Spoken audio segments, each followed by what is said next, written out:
Bien bonjour, voilà, je m'appelle Farid Izmour, je suis suisse, artiste peintre en abstraction et expressionnisme et je voulais à la limite vous faire part de ma dernière création qui a été un peu le prolongement d'une création antérieure qui est déjà sur mon site. Il s'agit de Memory Circle, comme je l'ai nommé pour la première fois.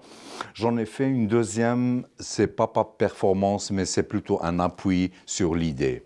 On va parler peut-être oui, quelques artistes ici dans le centre m'ont demandé pourquoi ces couleurs. Ces couleurs, elles sont basées sur je dirais, une chimie chromatique que je voulais à la limite expérimenter et je trouve que le résultat était satisfaisant à la fin. Concernant le côté performance du tableau, il est un peu comme le premier tableau, c'est exactement à l'identique, mais sauf que c'était avec une autre couleur. La performance, en effet, l'artiste apprend beaucoup sur lui-même, sur cette patience, cette persévérance, cette perte de fil. À un moment, on se dit, mais où on va je vais vous donner un titre d'exemple. Quand j'étais à ce niveau-là, pour faire mes cercles de ces détails qui ressemblent un peu à une écriture, eh ben, croyez-moi que si vous regardez l'entité du tableau, c'est un peu lent. Et c'est ce qui donne un peu cet élan et la confiance de l'idée. C'est plutôt ça qui véhicule à quelque part l'artiste de pouvoir aboutir à son résultat. Sur plan de l'idée, ça peut être aussi pourquoi le titre il est Circle of Memory. Le cercle des mémoires, c'est un peu, je dirais, une allusion à tous les gens qui sont touchés de près ou de loin par la sauvegarde de nos données personnelles, la sauvegarde de nos données culturelles, la sauvegarde de nos données scientifiques qui sont très importantes. Sur quel support pense-t-il le mettre dans le futur pour les futures générations? J'ai fait une apologie par rapport à ce tableau, c'est que peut-être qu'il aura une durée de vie très courte par rapport à cette sauvegarde, mais je voulais vraiment mettre le doigt là-dessus et c'est ça un peu le but de mon travail sur l'abstraction et l'expressionnisme, c'est peut-être l'équilibre entre le chaos et l'ordre, l'équilibre entre le pouvoir de la chance et comment on appelle ça, la chance et le déterminisme. Comme il a été cité dans quelques citations anciennes que j'ai fait il y a peut-être 20 ans en arrière, quand j'ai commencé avec la série de Fractal, qui était étalée sur 12 tableaux.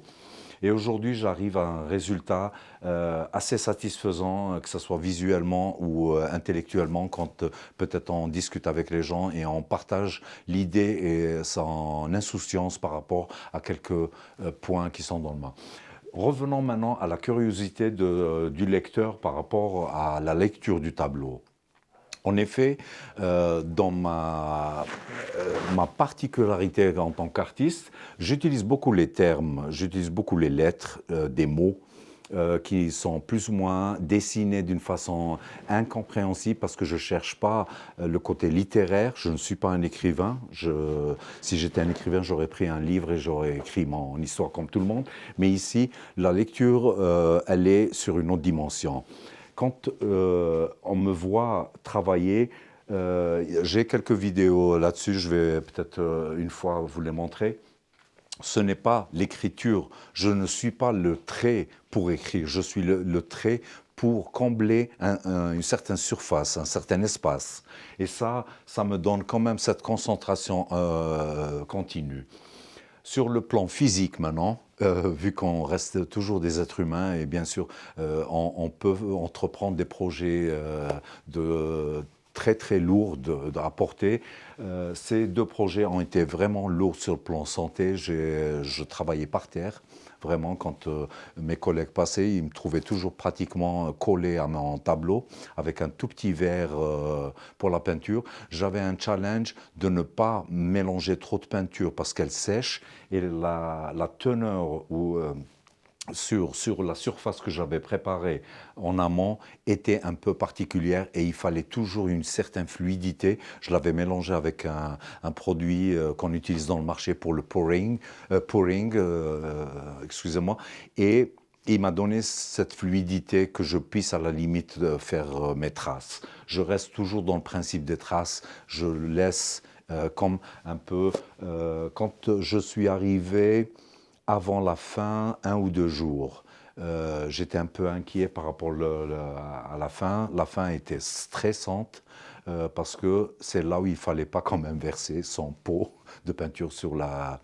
Ça peut appartenir aussi au effet de hasard. Je suis tout à fait adhérent à cette idée. Mais je vous parle de mon expérience. Je voulais vraiment que ça finisse d'une façon sans fracas.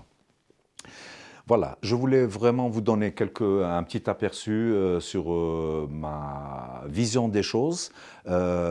Si vous avez peut-être envie de voir un tout petit peu ce que fait l'artiste, visitez mon site, c'est www.fismour, comme mon nom l'indique sur mes tableaux.com. Merci beaucoup, au revoir. Qu'est-ce que t'en dis ?